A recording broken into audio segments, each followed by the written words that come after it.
Okay, I've been getting tons of questions about this concept. So I have been wanting to record this video and I'm finally sitting down to do it. The purpose of this is to show you how debt, cash flow, and wealth all work together and how you can use these loopholes, these ways to accelerate debt pay down, increase cash flow, and then exponentially increase wealth. And the reason that I'm really excited to talk about this and share about it is that I know a lot of high income earners. And number one, most of them have never heard of any of these strategies, which to me it's just a shame. It's very much a shame. And then number two, I know plenty of people that are earning a good living and yet they're not building a lot of wealth. Maybe their lifestyle is pretty decent, but their money is not making money for them. Their net worth isn't increasing. And just by leveraging these wealth loopholes, you can do both. You can live a good life. You don't have to change how much you earn. You don't have to change your expenses. And your debt will decrease, your cash flow will increase, your wealth will increase. And it's just really exciting for me to talk about. I'm kind of a math nerd. Fun fact, I actually went through Calc 4 in college, so I like the math. If you're someone who kind of freaks out about math, just breathe. This is more about the concept than it is understanding the math equations behind it. So I'm going to walk you through a scenario here. All right, I'm going to switch the view so that we can see this a little bit better. Okay, so I like to call it loophole wealth, okay? It's ways to majorly increase monthly cash flow. In this scenario, I'm going to show you how cash flow doubles very quickly. It eliminates debt really fast and you accrue wealth exponentially. Now, I just want to say, I don't think debt is a bad thing at all. And you're going to see here where I actually show you how you can leverage debt to accumulate wealth faster. So when I say eliminate debt fast, I just want you to know that I'm not necessarily preaching like you shouldn't have any debt and you just want everything paid off so that way you don't owe anybody anything. It's more about wealth accumulation and wealth strategy, in my opinion. But if you're buried in debt, clearly that's not a good feeling. So, we can do both. Let me make this a little bit bigger. Okay. So in this scenario, we're talking about someone who has an annual income of $126,000. So they're making a good living. It's like $10,500 a month. They have expenses and bills at $9,200 per month. So they are about $1,300 a month cash flow positive. And then they have some debt. They have $520,000 in debt total, which is broken down into a car loan, $37K at 4.8 interest, $650 a month. They have a mortgage, $456,000. It's at a 3.75% interest rate. Their payment's like $2,100 a month, and their home value is $589. So they have some equity in their house, and they have some credit card debt, about $27K across the different cards with variable interest rates. They have some savings. They have some 401K. When you look at the debt tools, they have these various credit cards with different limits and different percentages of interest. Okay. So of their monthly expenses, they have $9,200. Some of that has to be paid via bank account, and then the rest can be paid by credit card. So $5,600 of their monthly expenses could be paid by a credit card. Doesn't mean that it is right now. And then there's a couple notes. Some of their expenses, like they have $450 a month in daycare that's going to be ending soon. They've got orthodontist payments that end. And then they've got some cards that earn some perks that they can use to either get cash back or fund some of their travel and that kind of thing as well. All right. So that's what we're working with when we start. And I'm going to show you some different scenarios. So most people would basically do nothing. And they're stuck in a scenario where they've got a little bit of extra money each month. It's not really building wealth. Maybe they're, funding a little bit of extra lifestyle stuff. It's taking them, 5 or 6 years to pay off their car, 30 years to pay off their mortgage. The credit cards are going to take years and years and years if they're making the minimum payment. That's That's what most people do. They don't really have a plan to tackle it. And so it's just kind of they pay whatever bill is sent to them, and it takes a long time. Here's the breakdown of all the cards. Now, we're going to leverage loophole 1 and implement some velocity banking. Okay. So if we get all the credit cards aligned so that they have due dates right around each other at the end of the month, and then we use this one that has a 0% APR special on it, and we'll use that to fund most of the expenses. So remember, there was $5,600 a month in expenses that could be paid by credit card. So now we're going to pay those with the credit card, but we're only going to pay $1,500 towards that credit card initially. So initially you're like, wait, this is creating more debt because we're putting $5,600 a month on Navy Federal and we're only paying $1,500 towards it. But what this does is it frees up $4,100 in monthly cash flow, and you use that to attack the higher interest debt. Okay. So in month 1, you end up having the $1,300 in cash flow that you had initially. Then you have the $4,100 that's been freed up. So now you have $5,400 in cash flow. So you pay off one of the credit cards in total. You chunk $2,000 towards this next highest balance or highest interest rate one. So now that one's balance is down to $900.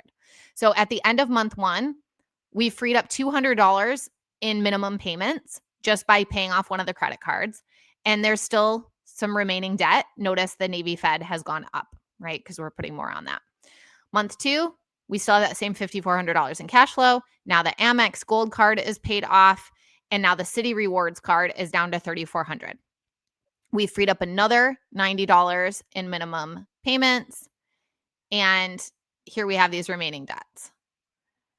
So actually, my numbers aren't even accurate here because we freed up $200 in minimum payments. So this should be $5,600. And then this should be almost $5,700 because we freed up another $90.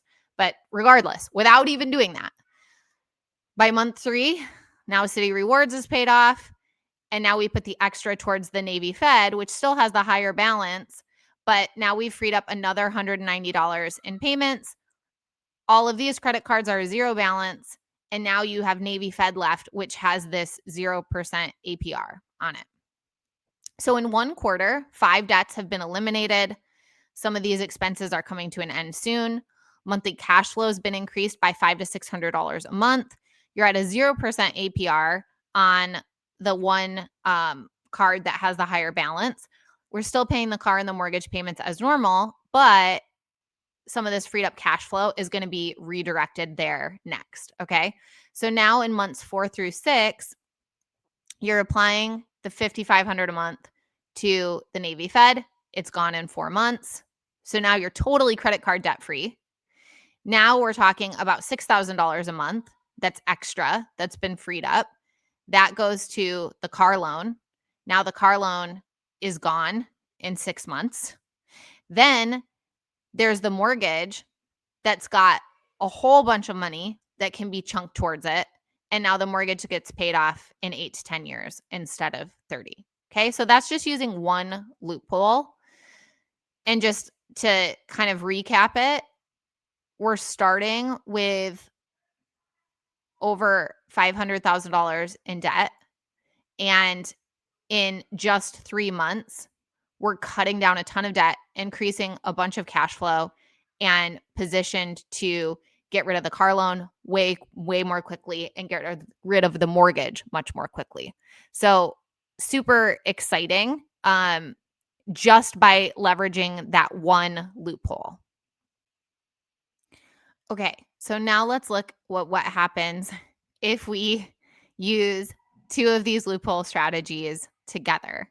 So instead of just doing velocity banking, we're going to add another tool to the mix. Okay. So just a recap of the starting point. Now we're adding in loophole number 2. We're replacing the mortgage with a 90% loan to value first position HELOC at 8% simple interest. And this is where everybody is like, WTF. And I was too, because you have a mortgage that's at 3.5% interest rate fixed, and now you're going to go up to 8%. It's like, it breaks your brain because you would think like that's such a bad decision. Why would you ever do that? I mean, I have people in the financial industry that still don't understand this, but this is amortized interest. So the interest is spread out over 30 years and it's all front loaded. This is simple interest. It's calculated totally different. And we're going to pay it off so much faster that the life of the loan is going to be a fraction of the 30 years. So you actually end up paying way less in interest. Okay. So what we do is the $456,000 old mortgage is gone. And there's still $74,100 in remaining available credit because we have 90% of the full value of the home. So now we get rid of the car loan, we get rid of all the credit cards just by rolling those into the HELOC. Okay. So now we have the HELOC at 520. That represents the mortgage, all the credit cards, all the car loan. All the old debts are gone. All the cash flow is in one place. Okay. We still have $10,500 a month that's getting deposited.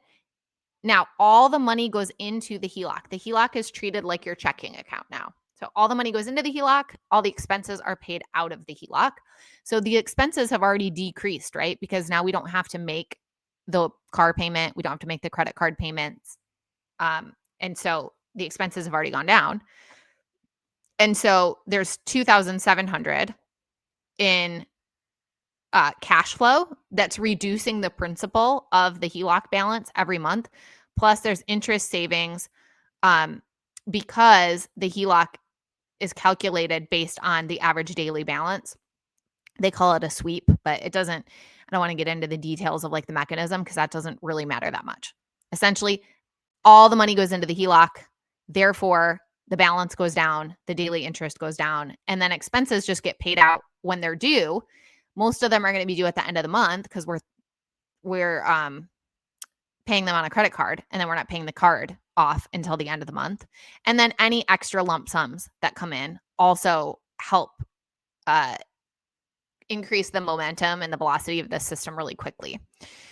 So you start with the HELOC balance of $520K.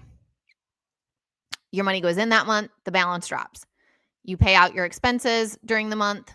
So the average daily balance is kind of somewhere in the middle. So you're making an interest only payment. That's what it is. In theory, it starts out that you don't reduce the principal. But because you're getting paid regularly and then your expenses aren't coming out until closer to the end of the month, you actually end up getting a cash advantage because of that. By month 6, you have now brought your total balance down by about $20,000 because you've got your net cash flow every month that accumulates to 16 grand and then about 4 grand in the sweep effect. And so you've paid off 20 grand, which, by the way, if you were in a conventional mortgage, this would take about 3 years of payments in order to reduce your balance by 20K. By month 12, it's even more dramatic. So your total balance is down like $42,000. So after a year, your HELOC is at $478K. Remember, we started out with over $500,000 in debt. So in a year using this strategy, you've paid off debt. You now have more lump sums freed up. You've got tons of extra cash flow because you'd already doubled your cash flow. And then now you're getting an extra $700 by the end of the year. So now you've got $3,400 a month in cash flow. Remember, we started with like $1,200. So now you're reducing your principal by 40 grand a year, which is wild. So essentially, without doing anything, 30 years to pay off the mortgage, 5 or 6 years to pay off the car, credit cards. I mean, if you're only making the minimums, you're probably never going to pay them off. If you use these two different loopholes, the velocity banking and the HELOC, your you're totally debt free in 7 to 9 years. And you have even more things that you can do. So this is where we can then start to leverage loophole number 3. Okay, loophole number 3. So as your home is getting paid off, you still have access to the difference between 90% of the value of your home and whatever amount is being used from that line of credit. So you can run some of the money through loophole number 3, which is a mechanism where the money grows guaranteed interest, it's fully liquid, and it grows tax-free. So you're running it through a way that your money starts to multiply. And then you also have this freed up cash in your HELOC as well. So those two things together can be used to invest your money and multiply it even faster. So you could buy a second home. You could Airbnb it. Now you get to use it for vacations. There's money that's coming in. You're using that money to pay off the HELOC even faster. There's like this compound interest effect. Now, instead of one home being paid off in 7 to 9 years, you've got like 2 homes paid off in 10 years. Then you rinse and repeat. You do the same thing again. And by the way, all of this assumes that like you never make a single dollar more. So if you actually end up making more money, it accelerates even faster. You can also invest in a new business. You can invest in land. You can loan other people money. There's people who want to like fix and flip homes, and you get paid 10% interest and you get all your money back. And you can do that, over a 6-month term or a 9-month term. None of this is financial advice, by the way. Should have probably said that up front, but this is for informational use only. Clearly, you need to understand your own financial situation. You need to determine what investments make the most sense for you, because I can't make that decision for you, nor would I want to. I'm not a financial advisor. And even the financial advisors I work with, like none of them are like, do this is the way to go. They're always like, well, here's what you could consider. So it really is on you to determine those things. But I think when we don't have access to information, then we're not thinking about this the right way. So to me, it's very exciting to understand that there are mechanisms in place where debt can go down quickly, cash flow can be increased quickly, and wealth can be accelerated so much faster. And again, none of this required this person to make more money.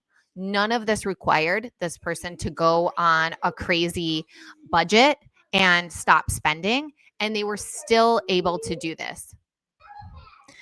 So if you want help understanding like how this would work with your own situation, your own numbers, just slide into my DMs, let me know. We can chat about it. And I would love to explore with you what it looks like.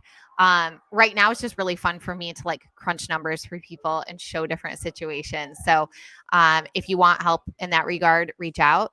Otherwise, I'm so excited that you're learning about these tools, and stay tuned for more.